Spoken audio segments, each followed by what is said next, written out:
콜로세움 피로 지은 제국의 무대. 아트 1. 팔레트 제국의 스튜디오. 심장에 세워진 거대한 경기장.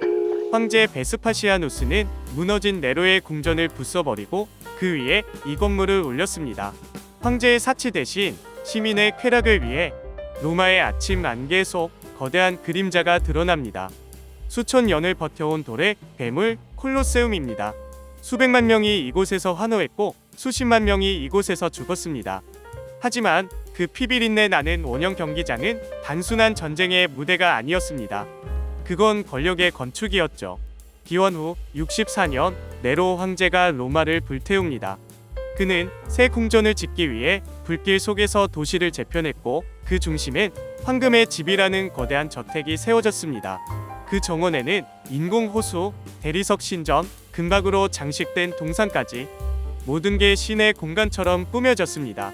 하지만 네로가 몰락하자 새 황제 베스파시아누스는 생각했습니다. 이 땅은 다시 국민에게 돌려줘야 한다. 그래서 네로의 인공 호수를 메우고 그 위에 콜로세움을 세웁니다. 아이러니하게도 권력은 여전히 건축으로 말했습니다. 나는 너희를 위해 이 거대한 경기장을 선물한다. 콜로세움의 설계는 완벽했습니다. 지름 189m, 높이 48m, 5만 명이 동시에 입장할 수 있었고 출입문은 무려 80개. 한 명도 밀리지 않고 들어가고 나갈 수 있도록 계단과 통로가 완벽히 계산되어 있었습니다. 로마의 기술자들은 석회, 화산재, 돌, 벽돌을 섞은 로마 콘크리트로 구조를 만들었습니다. 그것은 오늘날까지도 세계 건축사에서 불멸의 기술로 불립니다. 하지만 콜로세움은 단지 건축물이 아니었습니다. 그건 로마 제국의 정치 무대였죠.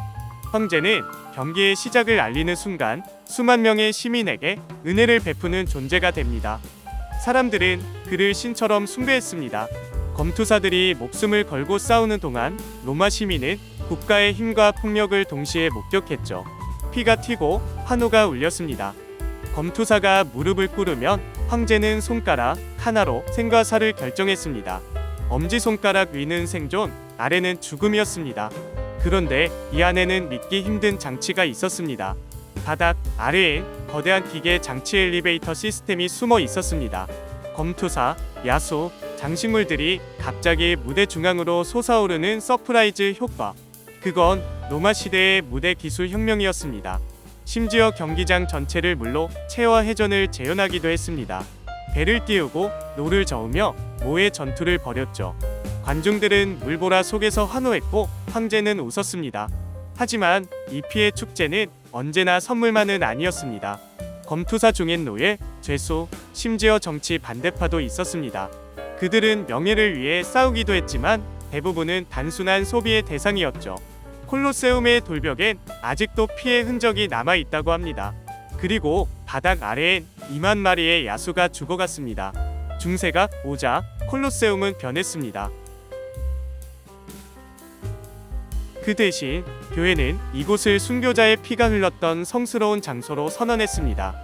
이후 콜로세움은 성지로 그리고 폐허로 남았습니다. 어느 시기엔 귀족의 저택으로 또 어느 시기엔 석재 창고로 쓰였습니다. 수천 년 동안 뜯기고 무너지고 약탈당했지만 결국 남은 건 로마 정신이었습니다. 18세기 여행자들은 이 폐허를 보고 울었습니다. 이 돌덩이는 인간의 야만과 위대함이 동시에 서 있는 곳이다. 예술가들은 이곳을 스케치했고 시인들은 노래했습니다. 1. 밤마다 들리는 검투사의 숨소리. 관광객과 경비원들 사이에서 가장 유명한 괴담입니다. 새벽 무렵 폐장된 콜로세움 안쪽에서 금속이 부딪히는 소리, 짧은 신음, 갑옷이 스치는 소리가 들린다고 합니다. 누군가는 투구를 쓴 검투사 그림자를 보았다고 증언했죠. 학자들은 이 현상이 공기의 흐름과 구조의 공명이라고 하지만 로마 사람들은 지금도 그곳을 영혼이 싸우는 경기장이라 부릅니다. 이에 콜로세움의 저주받은 돌, 콜로세움의 돌을 기념으로 몰래 가져간 관광객들이 있습니다. 그런데 이들이 이후 끊임없는 불운을 겪었다는 편지가 수백 통 넘게 로마 관광청으로 돌아왔다고 합니다. 돌을 가져간 날 교통사고가 났다. 직장을 잃었다. 가족이 다쳤다.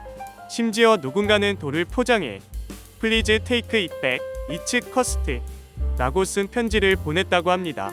그래서 지금도 그 돌은 저주의 돌이라 불립니다. 3. 콜로세움은 해전의 바다였다. 기록에 따르면 초창기 콜로세움은 바닥에 물을 채워 진짜 배를 띄워 해전을 재현했습니다. 나우마키아 아블린 이시오는 수천 명의 노예가 죽음의 연극을 펼치는 장면이었죠. 심지어 파도를 일으키는 장치가 있었다는 기록도 남아 있습니다. 하지만 이 모든 것이 가능한 배수 시스템은 아직까지 완전히 복원 해명되지 못했습니다. 즉, 로마가 어떻게 물을 그렇게 제어했는지는 미스터리로 남아 있습니다. 4. 사자의 문과 지하 미로의 비밀. 콜로세움 아래엔 지하 터널, 사육장, 기계 장치가 얽혀 있습니다. 그 중에는 사자의 문이라 불린 통로가 있었는데 맹수가 사람을 덮치기 직전까지 어둠 속에 숨어 있다가 무대 위로 솟구치게 설계된 장치였습니다. 하지만 고고학자들이 조사하던 중 미로처럼 이어진 통로의 일부가 지도에도 없는 벽으로 막혀 있었다고 합니다. 누구도 그 뒤쪽 공간을 열어본 적이 없습니다. 지하의 일부 구간은 지금도 접근 금지 구역입니다. 6. 황제의 엄지손가락 신호의 진짜 의미. 우리가 알고 있는 엄지 위 살려준다, 아래 죽인다는 신호. 사실 현대의 오해라는 설이 있습니다. 로마어 기록에 따르면 황제는 엄지를 세우면 칼을 의미, 엄지를 넣으면 칼을 집어넣는 행위였다고 합니다. 즉, 지금의 영화적 해석은 거꾸로일 수 있다는 것이죠. 글래디에이터 영화의 상징적 장면조차 실제와 다를 가능성이 있습니다. 7. 검투사의 유령 결혼식. 중세 기록 중에는 한 수도사가 밤에 콜로세움을 지나가다 흰옷을 입은 검투사와 여인이 손을 잡고 걷는 모습을 봤다는 이야기가 있습니다. 그들은 서서히 안개 속으로 사라졌고 그 자리에 핏빛 장미 한 송이만 떨어져 있었다고 합니다. 이후 매년 그날 밤 같은 장소에서 장미꽃이 놓여 있었다는 보고도 있습니다. 로마 시민들은 그것을 죽은 연인의 약속이라 불렀습니다. 9. 지하수 소리의 미스터리. 최근 고고학 조사 중 지하의 일부 구간에서 밤마다 흐르는 물소리가 감지되었다고 합니다. 하지만 해당 구역엔 물이 없었습니다. 소리를 추적해봤지만 벽 안쪽에서 울려나오는 듯한 음향 패턴만 남았죠. 10. 콜로세움의 빛의 수수께끼. 태양이 특정 계절의 특정 시간대에만 콜로세움 아치 안쪽으로 정확히 비춰 들어오는 현상이 있습니다. 로마인들이 신의 눈이라 불렀던 이 빛은 황제의 즉위 기념일과 맞물려 있었다는 설도 있습니다. 즉, 콜로세움은 단순한 경기장이 아니라 천문학적 기념비 역할도 했을 가능성이 있는 것입니다.